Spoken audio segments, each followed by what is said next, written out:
Hello friends, in today's video we'll be learning to determine an unknown inductance. So here I have got a choke coil and inductor coil for a fluorescent lamp, and this is the circuit diagram that we'll be using, and here is the physical prototype of the circuit.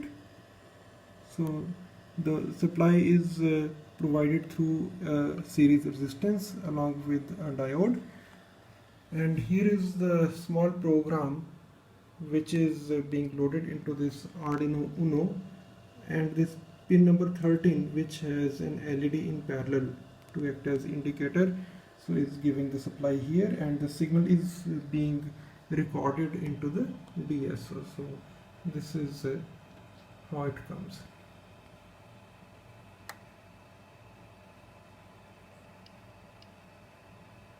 This is the kind of thing. So it's a tank circuit. So if you so desire, you can just amplify and record the signal at your point of interest. So we'll be making a single measurement. So this is what we are having right now with us.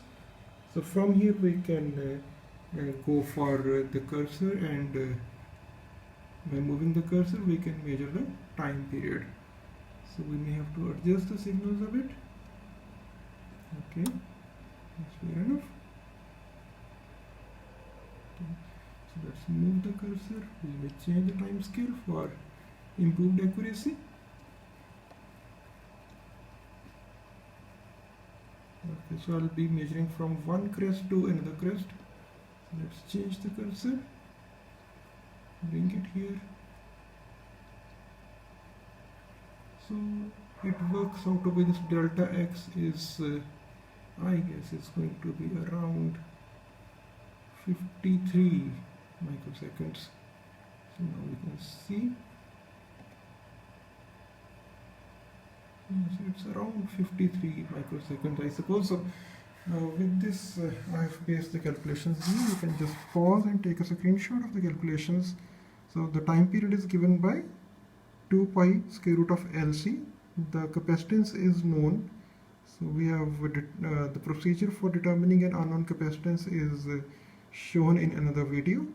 So we reached at the calculations pertaining to the inductance, and subsequently we can also determine the current drawn if this inductor choke is connected across a 220 volt power supply. I hope you enjoyed this video and found it useful. Thanks for watching.